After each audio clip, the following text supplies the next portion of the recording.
Ang tema po natin sa buong taong ito ay Together We Stand, Together We Expand. Ngunit ang buwang ito po ay buwan po ng Biblia o salita ng Diyos. Na panahon pa ho ito ni Presidente Ramos ay nilagdaan na po ito at panahon lamang po ng ating dating Presidente Duterte ang binigyan po ng pansin.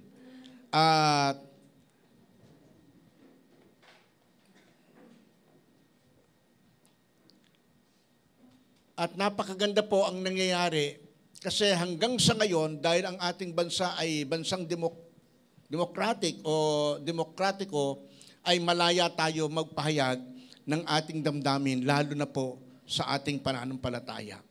So, ang umagang ito ay binigyan po natin ng pamagat na words are powerful.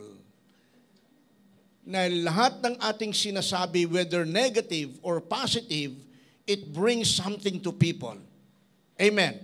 Buksan po natin ang ating banal na kasulatan o basahin po natin sa aklat po ng Exodus chapter 4 verses 1 to 5. Exodus chapter 4 verses 1 to 5.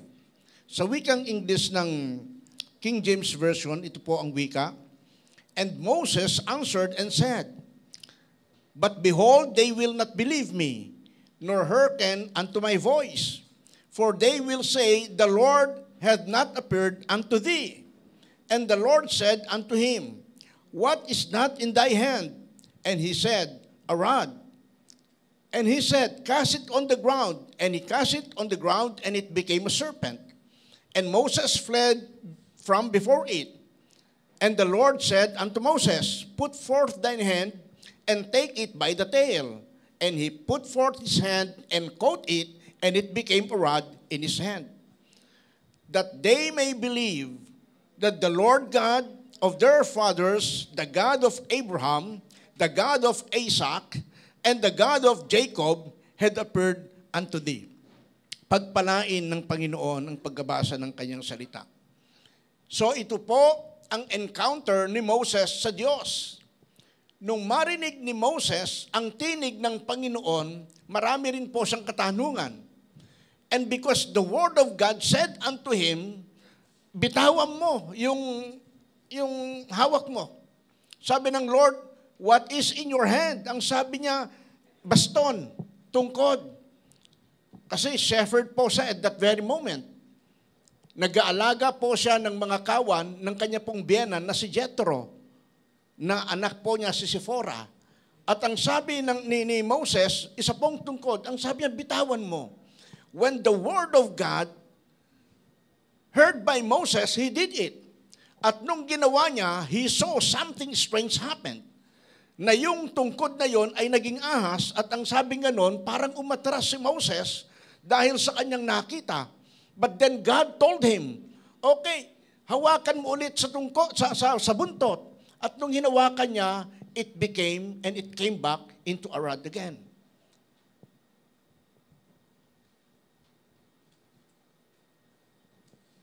Words are powerful whether it is said or written.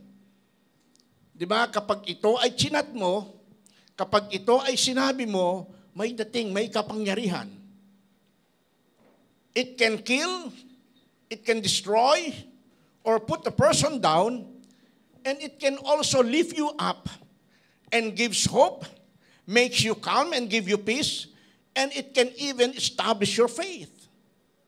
And that is the word, especially the word of God, because the letter kills, but the Spirit gives life. Kaya po, whenever we read the Word of God, hingin natin yung paggabay ng Holy Spirit. Because when the Holy Spirit guides you, He will bring you doon sa katotohanan ng kanyang salita. So faith comes from hearing and hearing the Word of God. Kaya nga ganun kakapangyarihan ng salita ng Diyos. Kung hindi ka nagbabasa at wala kang sa ulong salita ng Diyos, hey, yung faith mo ay hindi po mabubuhay. Because faith, pananampalataya, comes from hearing and hearing Ano yung pinapakinggan? Salita ng Diyos. The question is, ano ang pinapakinggan mo? Kaninong tinig ang pinapakinggan mo? Kay TikTok ba? Kay vlogger ba? Kay Quadcom ba? Di ba? Sino ang madalas mong pinapakinggan? Di ba? So those were the questions. To whom are you fellowshipping with? Sino ang madalas mong kausap? Sino ang madalas mong kasama? Alam mo, yung madalas mong kasama, nagagaya mo rin yung kanyang punto. Di ba? Nung ako ay nagpastor sa Lipa ng 6 na taon, alam ko na po ang punta. Alam ko na po yung daan ng salita. Nung una, hindi ko maintindihan. Bagamat Tagalog, kaso ang lalim. Mayroong isang bahay na dinaanan ako. Nung makita ako, sabi nila, Pastor, sinsay muna din eh. Sabi ko, ano yung sinsay? Yung pala, daan ka muna. Tapos tinanong ako ng isa, Pastor, ikaw ba'y nakain na? Isip ko, ako'y kinain. Di ba? Pastor, nakapanganain ka, parang gano'n, nakapangain ka ba ng gamot na? Parang gano'n. Eh, ang gamot naman, di kinakain. Di ba? So, yung mga ganong mga salita. Tapos, nandun kami sa isang barangay, looban, pinakilala ng isa, Pastor, ito ang aking kapatid. Ang alam ko, kapatid. Ito ang aking kapatid. Tapos sila naman, inimbitahan ko, sila yung ating mga kapatiran. Yung isa naman, Pastor, itong aking kapatid, sila naman yung ating mga kapatidan. Hindi ko mawari. Kaya ako, hanga ako sa mga Batanggenyo na nag-major ng Pilipino. Di ba? Ang hirap kaya nun. Merong isang kabataan nun, sumali sa contest, natalo. Kasi ang judges, kinuha sa Manila. Kaya nung kumanta siya, natalo sa diksyon. Dahil ang kanta niya ganito, dito ga, o dito ga, natalo. Kasi dapat dito ba? Di ba? Eh dito ga, dito ga. So, differences, but there is power in the word. Amen. Kapag nangako kayo sa mahal nyo sa buhay, tatak yun sa kanilang isipan. At hindi mawawala yon sa kanilang isipan, lalo na kung ang pinangakuan nyo mga anak nyo. Now, to whom are you fellowshipping with? Who are those people you allow to surround you and influence you? Sino ba itong mga taong ito? Na pinahihintulutan mo sa buhay mo na impluensyahan ka na pwede ka namang umiwas. Marami po akong kilala sa Pasay, nung panahon na nandun po ako, mga kabataan na nagparehab. At yung iba na kausap ko, ang sabi niya, paglabas ko po rito, kasi kami ni Bishop ay nagdadalaw po kami sa Pasay City Jail, at hindi lang po kami nagpipreach sa labas. Kami po pumapasok mismo sa loob. At sari-sari po yung mga sitwasyon ng tao. Sabi nung isang adik, paglabas ko po rito, hindi na po ako uwi sa bahay. Saan ka titira? Mag-iibang lugar po ako. Bakit? Kasi po pangatlo ko na po ito. Yung una, ramdam na ramdam ko pagbabago ng buhay ko dahil sa salita ng Diyos. Pero pagbalik ko sa lugar namin, na-impluensyahan na naman ako. Binalikan ako ng dati kong mga kasama at wala akong lakas ng loob. Umpisa tinatanggihan ko, pero dahil sa barkada, ayun, namalayan ko. Hindi ko namalayan, bagsak na rin pala ako. Kaya ngayon, pangatlo ko na ito. Kaya paglabas ko, dapat ibang environment na ako. Paglabas ko, dapat iba na ulit makasalamuha ko. So with our lives, when you accepted the Lord Jesus Christ as your Lord and personal Savior, dapat mabago na yung surroundings mo. Sino ba yung mga dating kasama mo na hinihila ka palayo sa Diyos, iwan mo? Yung mga dati mong gawi na sa tuwing napapadaan ka ay talagang hindi mo mapigilan na ikaw ay mag-ML. Hindi mo mapigilan na ikaw ay mag-Ragnarok. Hindi mo mapigilan na ikaw ay mag-Dota kasi impluensyado ka nung panahon na yon. So you have to leave those things. You have the power. You have the power to confess na simula ngayon, isusumpa ko na yung mga bagay na naghila sa akin paglayo sa Diyos. You need to confess. Kasi sa Bible, yun ang sinasabi, if we confess. So makapangyarihan yung mga salita na lumalabas sa ating labi. Di ba? Matthew 6:33. Matthew 6:33. O Matthew 6, yung sinasabi na man shall not live by... Matthew chapter 4:4. Man shall not live by bread alone, but by every word that proceedeth. So, ibig sabihin, there is the confession. And if we confess unto God, everything na gusto nating i-confess, He is faithful and just to forgive us and cleanse us from all our unrighteousness. So napakahalaga ang salita ng Diyos.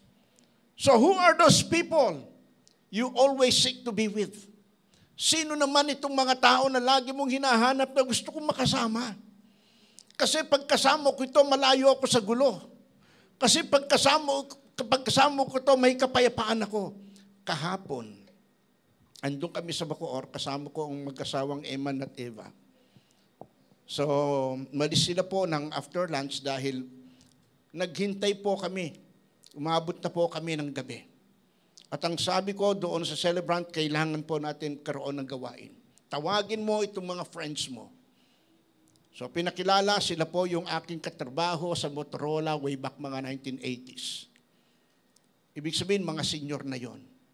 Tapos nakita ko yung isang grupo. So sabi ko, may grupo ko rito. Ano po kayo, grupo nyo? Pretty Women. So tinignan ko yung grupo ng Pretty Women. Karamihan doon, patay ng asawa. Pero karamihan doon, puro mga sima ng asawa. At sari-saring kwento ng buhay. Mayroong mga OFWs din na nandun, mga nagbakasyon. And I share the Word of God. So mahirap malayo sa mahal sa buhay. Di ba? Kung tawagin nila ay LDR. Ha? Ano anak ang LDR?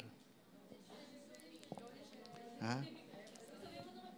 Meron ka bang ka-LDR? Di ba? Ang hirap. Ang hirap. So, who are those people you always seek to be with? Sino yung mga taong gusto mong madalas mapakinggan yung kanilang salita? Sino yung mga tao na nami-miss mo yung tinig? Nawa sa taong nito, nasain natin ang tinig ng salita ng Diyos. Amen. So first, dito po sa words are powerful, dahil sa tema po natin na pag-e-expand, meron pong sikreto ang tinatawag po na pagpapalago. Secret for expansion. God likes to use what is in our hands. Because I believe na ito po ang aking conclusion ngayon, that your future, your destiny, lies upon on what you are now and what you are holding now. Your future, conclusion ko na ito ha, your future lies upon on what you are now and what you are holding on. Even your destiny. Nung sabi ng Lord kay Moses, Moses, what is in thine hand? Moses, ano ang nasa kamay mo? Sabi niya, tungkod. Minsan kung titingnan mo, parang hindi ganun kagamit-gamit ang tungkod. At maraming hindi nagtutungkod kahit na kailangan na magtungkod, ayaw. Di ba? Kahit kailangan na magtungkod, ayaw. Nandun sa tinatawag na deniable stage. And si Moses, meron siya. But you know what? God uses kung ano ang nasa kamay niya. Ang sabi niya, okay, bitawan mo. Because God wants to display His power through His Word. Gustong ipakita ng Diyos kay Moses na sa isang salita lang niya, pwedeng mabago ang lahat ng bagay at ng buhay. God used what was in Shamgar's hand. Tingnan niyo yung Judges 3:31. After Ehud, alam niyo po si Ehud, isa po ito sa 12 judges ng Israel. Si Ehud.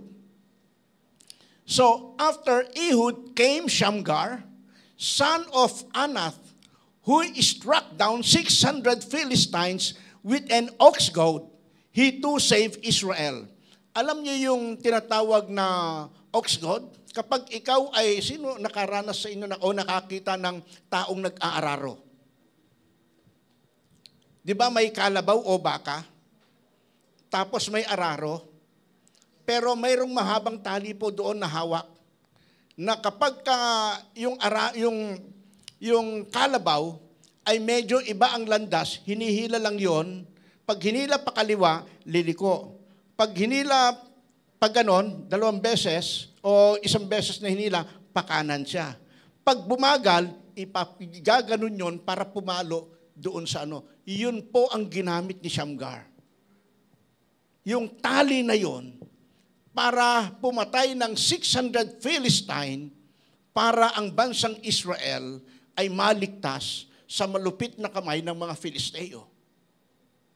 God, ginamit ng Diyos yung bagay na yon na meron siya at hawak sa kanyang kamay. That's why God was telling us what is in your hand. Pwede mong sabihin, I have my work. I have my business. Through that,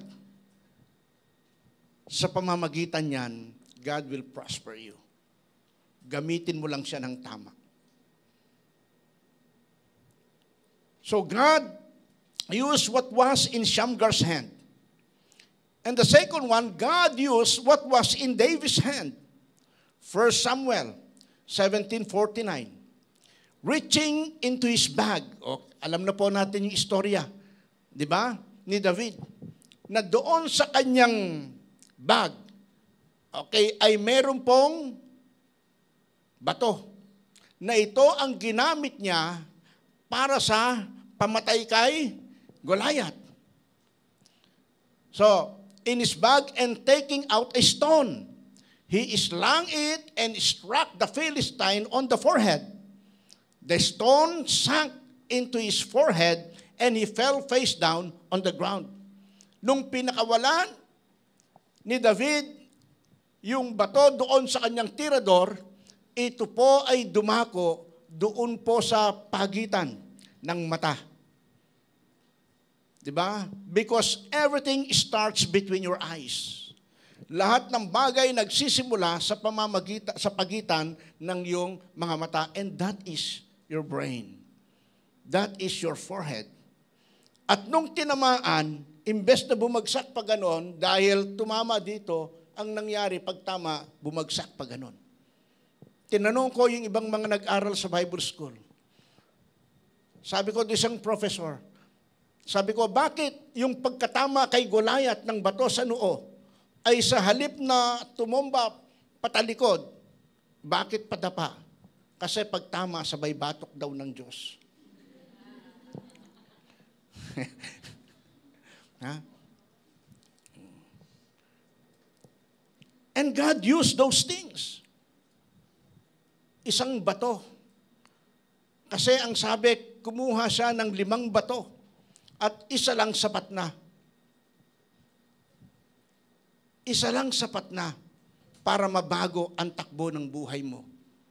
At nabago ang takbo ng buhay ni David. Nabago ang takbo ng Israel. Just for one stone. What is in your hand? Sabi ko kanina, it might be your pen. Isinusulat mo yung bagay na narinig mo na nagbigay hamon at pagpapala. Di ba? At gagawin mo simula ngayon. And third, God used the jawbone of a donkey in Samson's hand. Judges 15:15. Kinuha ni Samson yung panga, okay, ng isang donkey at yon ang ginamit niya para pumatay ng 1,000 tao. Sabi niya, finding a fresh jawbone. Pag sinabing Joe, hey Joe, ganun ba yun? Panga. Buto, di ba? Buto sa panga, at yon ang ginamit niya para ihampas, ipalo doon sa mga Philistine. At ang sabi rito, 1,000 men died, fell down, just for one jawbone.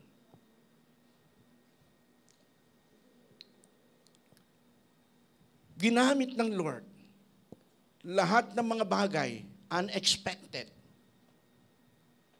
Sinong mag-aakala na sa pamamagitan ng tungkod na yon, mababago ang pananaw ni Moses sa Diyos?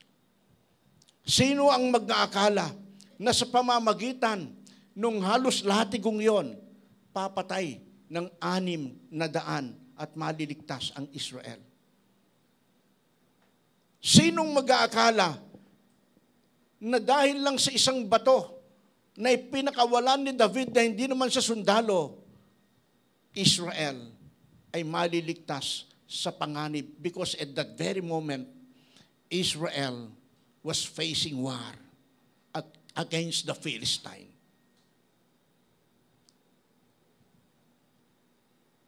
And lastly, God used 5 loaves and 2 fish in the hand of a little boy. John 6, verse 9.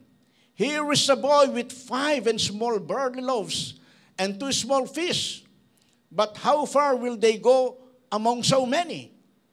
Nakita ni Philip at Andres. Ang sabi ng Lord, narito ang batang ito. May hawak siyang 5 tinapay at 2 maliit na isda. Hindi sinabing isda lang, kung dinescribe small. Kasi kung sinabi na isda lang, ay maaring ito'y malaki. Maaring ang isdang yon ay balyena. Di ba? 2 balyena. Yung 2 balyena, kaya bang magpakain ng 5,000 tao? Uy, sumagot kayo. Gaano kalaki ang balyena? Kayang magpakain ba yan ng 5,000 tao? Kaya, di ba? So, hindi na po yun miracle. 2 malalaking shark na ganito kahaba mula rito hanggang doon. At ang lapad kalahati nito. Kaya bang magpakain ng 5,000 katao yon? Kaya. Pero nasa ng himala? Wala. Kaya ang sabi rito, maliit na isda. Yung paborito ni Ate Alma, na mas maliit pa sa tawilis. Pag sinabi ko, Ate Alma, yung paksiw mo. Ate Alma, anong isda yun? Ha? Di ba? Maliit siya, kayang magpakain ba ng 5,000? Hindi. Kasi nga, pag hinainan ako ni Ate Alma, maliliit na isdang yon, abay, nakapito na ako, parang hindi pa umabot sa bituka. Diba? So, ginamit yung maliit na yon because God is wanting to display His power through His Word. At anong sinabi ng Lord? Okay, let that boy come to me. And God took the 5 loaves of bread and the 2 small fish, and He prayed. And that is the power of confession. That when we pray, when words coming out from our mouth and directly dedicated to God, God moves. Kapag tayo nagsalita, nakikinig ang Diyos. Kapag kayo ba'y nagsalita sa kausap nyo, nakikinig ba? How much more to God na concern siya sa need mo? Itong bagong taon na to, tanungin mo katabi mo, may kailangan ka ba? Anong sagot niya? Meron, di ba? Lahat tayo may kailangan eh. Di ba? Kung katabi mo ate mo na may trabaho, sabi mo sa kanya, alam mo na yon. Need ko ang time. Spell time. M-O-N-E-Y. Time.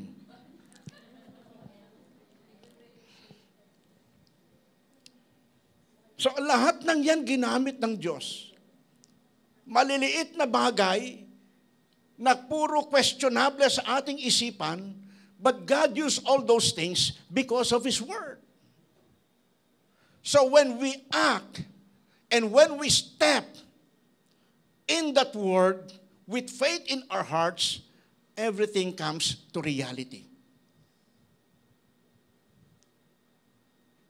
Kasi kung ano ang sambit mo, yun ang pwedeng mangyari sa iyo.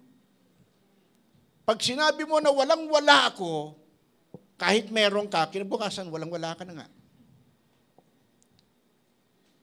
Kasi iba yung salita na pang-impyerno at iba yung salita pang-langit. Ano ang lingwaheng pang-impyerno at ano ang lingwaheng panlangit?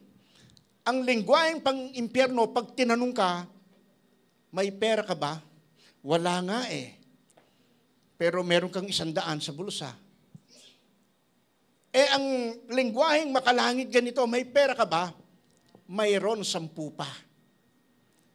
Iba yung wala na sa tinatawag na 10 pa. Pero yung 100 niya, hindi niya masabing meron pa. So positive. When we speak of positive things, sasamahan ka ni Lord. Especially when faith ay nakataya po doon. Tutuwa ako doon sa isang simbahan. Sabi ng isang membro, alam mo, Pastor, nung dumating ako sa simbahan namin, hirap ang mga tao. Pero after 5 years, iba na ang takbo ng buhay noon, mga tao doon. Sabi ko, kumusta na sila? Pastor, yung paradahan po doon, kahit tabing kalsada lang, hindi na alam ng tao kung saan magpaparada. Kasi mayroon na pong mga sasakyang nakaparada. Mula motor, tricycle, kotse, nakaparada na po doon. Binago ng Diyos ang takbo ng kanilang buhay. Why? Because of the Word. Dahil sa salita. So when we speak the Word of God, let faith arise. When we speak the Word of God, let your faith continually arises. Hindi lang sa araw na yon. At ang sabi ng Biblia, believe it, na nare-receive mo na kahit hindi mo pa nakikita. Because faith is believing on the things that it will come to you, though it is still blanco sa iyong paningin. That is faith. Kaya sa taong ito, lumakad tayo may pananampalataya. Maaring tignan mo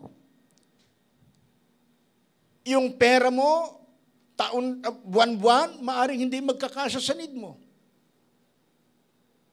Maaring titignan mo yung sitwasyon mo sa buhay, hindi ito yung gusto mo.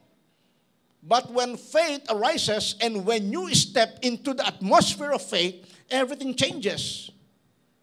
Because faith can change your future. Faith can change your destiny. And when we speak of faith, we speak of Word. salita ng Diyos. Kaya ang salita ng Diyos dapat mamalagi sa ating puso. Because money cannot buy everything. Because money cannot give you joy. It can give you happiness. Aanin mo ang dami mong pera kung wasak ang pamilya mo. Aanin mo ang dami mong pera kung meron kang pabalik-balik na karamdaman. At sasabihin ng doktor sa iyo, hindi po namin kaya yan. Pumunta na lang po kayo sa ibang bansa. So aanin mo yung pera mo. Kung yung gusto mong kainin, sabi ng doktor, bawal sa iyo ang shrimp. Bawal sa iyo ang beef. Bawal sa iyo ang pork. Di ba? Dapat ang kainin mo ay malunggay. Ang kainin mo ay langka. Di ba? Na minsan hindi mo na enjoy. Yung gustong-gusto mong kainin, tulad ng lechong kawali, sabi ng doktor, bawal. Tulad ng crispy pata, bawal. Di ba? Tulad ng steak, bawal. Tulad ng hipon, bawal. Tulad ng pusit, bawal. Ang daming bawal, pero you have the money. So what is the use of your money when you cannot buy the things you need? Tingin mo kasi need mo. Pero hindi naman pala. One time, itong 2024, nagpa-check ako. Sabi ng doktor, pastor, kasi bumalik ako eh. May sino yung doktor ko na tumitingin sa akin noon? Sabi ni Dr. Lumobos, pangalawang punta ko. Pakilala ko, pastor. Sabi niya, pastor, alam ko naman na mga pastor masunurin. Kaya tinignan, binipi ako. High blood. Pastor, bawal na ito sa iyo ha. Yung mga meat, yung mga seafoods, bawal na sa iyo, kainin mo yan. Opo, Doc. After ng ilang buwan o after a month, bumalik ako. Pastor, kumusta na ang nakaraang buwan natin? Sabi ko, Doc, sinunod ko po yung sinabi nyo na bawal ang mga ganito. Ngumiti siya. Sabi niya, Pas, yung dugo ang magsasabi. Nung tinignan, high blood ulit. Kasi kumain ako ng kahit pa konti-konti, wala namang nakakakita. Hindi ko alam, yung konti pa lang yon ay marami sa iba, pero sa akin konti lang.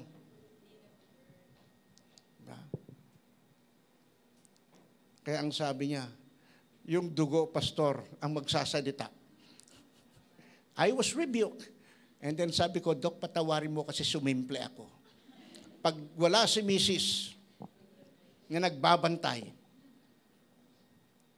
I can do all things. By myself. Ang tawag doon, I did it my way.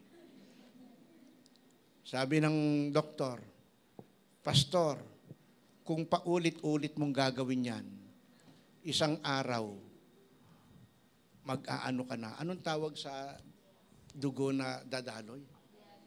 Dadialysis ka na. Sabi ko, patindi ng patindi pananakot nito.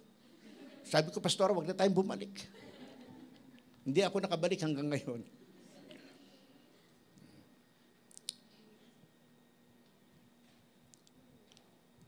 Sa pagkain ka mabubuhay, sa pagkain ka rin, tutuldukan ng buhay.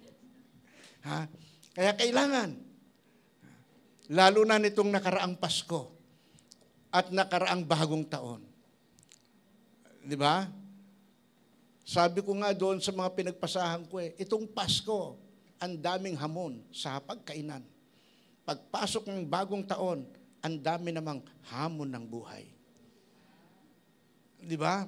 So we need to discipline ourselves and let the Word of God manalaitay sa ating ugat. Amen. Kasi kung ang salita ng Diyos, ang siyang mananalaytay, doon sa kasukasuan mo, yun po ang pinakamasarap. Diba? Kasi madidisiplina ka na sa kain mo, sa gawin mo, pati isip mo mababago.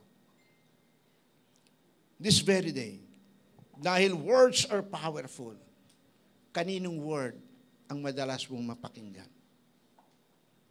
Si Eva, ang napakinggan niya, ang salita ng ahas. Pero ikaw, sino ang pinapakinggan mo? The negative or the positive? Okay lang makinig ng negative, basta ikaw ay positive. Amen. Napakinggan mo, hindi maganda, pero ano ang dating sa utak mo? You can turn all those negative things to positive one. You can turn all the impossibilities to possible through the Word of God. Kasi, kapag ginawa po natin yung ganon, hindi lang sasaya buhay mo, magiging maganda pa kinabukasan mo. Ulitin ko, masarap, maraming pera. Yun naman ang hangarin ng sinuman. Para pag may pangangailangan, madali po tayong makakuha ng ating pangangailangan. Pero hindi po yun ang basehan ng yaman. And God wants to prosper you in many things, physically, spiritually, materially, financially. Kapag ikaw pinagpala spiritual, pinagpala ka physical, pinagpala ka pa sa financial o material, ano pang hahanapin mo? Body, soul, and spirit plus material things, yun ang totoong yaman. Amen. Nasain natin ang spiritual. Susunod ang lahat. Seek ye first the kingdom of God and His righteousness. And all those things na lang po yun. Diba? Idadagdag na lang sa iyo. Magpakalalim tayo sa salita ng Diyos. But do not be over-spiritual. Why destroy yourself? Do not be over-wise. Why destroy yourself? Ayon sa Ecclesiastes. Huwag sumobra ang dunong mo. Kasi sabi ng isa, ano ang kinamatay ni Miriam Defensor? Sabi ng isa, sobrang dunong. Tinignan ko Ecclesiastes, abay nakasulat, do not be overwise. Why destroy yourself? Kasi lahat ng bagay, makakasama na sa ating buhay. Amen. Shall we all rise? Meron pang 2 punto po yun, pero gusto kong tapusin sa ganun. Kasi gusto ko samantalahin ang pagkakataon o bawat isa sa atin na yung huddles ninyo mamaya i-enjoy ninyo. Words are powerful. Kung ang labi ninyo hindi nyo mapigilang magmura, pwede nyong sabihin doon sa huddles nyo mamaya, please pray for me. Mabago ang takbo ng aking pananalita. Wala naman sa puso ko eh. Kahapon, habang nandun kami, doon sa Bacoor at fellowship ng mga ano yon, mayroong isang babaeng nagpakilala na siya'y mananampalataya for so many years. At kilala ko ang babaeng ito, although hindi po siya nag-church sa atin o sa Christian Church. Sa iba po siya nag-church dahil taga-Quiapo siya. At nakilala ko po ito last year dahil din po sa isang okasyon. At nung panahon na yon, nagpatutuo siya. At kahapon, kinumusta ko kung tuloy-tuloy, tuloy-tuloy pa rin siya. Maya-maya, nabitawan po niya yung hinawakan niya. Abay, nakapagmura. Wala sa puso niya yun. Pero biglang nakapagsalita. Hilingin natin sa Lord that God would discipline even our lips. Pwede nyo sabihin mamaya sa prayer nyo, sa huddles nyo, ayoko ng ganun, pero bakit nangyayari? Ayoko ng negatibo. Ayoko ng tignan ang hinaharap na parang walang pag-asa. Ayoko yon. Pero there are times na nanahan sa isip ko, please pray for me. Be transparent. Kasi walang ibang makakatulong sa iyo kundi kapwa mananampalataya mo.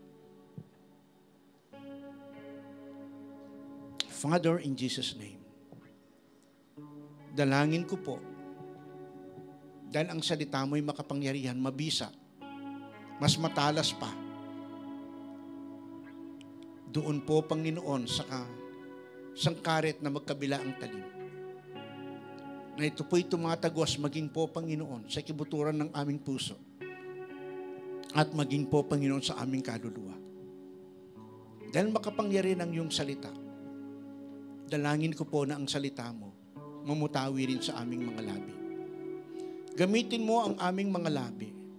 Maghayag po, Panginoon, ng mga bagay na ito po, O Diyos, ay magpapalakas sa damdamin at magpapaganda sa pananaw ng aming mga kausap. Kung ito man ay pagdidisiplina ang aming sasabihin sa kanila, na kahit nasasaktan sila, pero maramdaman nila ang malasakit mula sa amin at pagmamahal. Because your word, though sometimes it hurts, pero your word is love because you are love. Salamat po, Panginoon, sa pagkakataong ito. Mamaya po sa huddles, dalangin ko maging altar namin ang grupong ito, ang bawat grupo. At doon po, Panginoon, ay ma-exercise po, Panginoon namin, ang pananampalataya sa aming pagsasama-sama. Isang maliliit na grupo, pero punong-puno po, Panginoon, ng encouragement sa bawat isa. Pagpalain mo kami sa pangalan ni Jesus.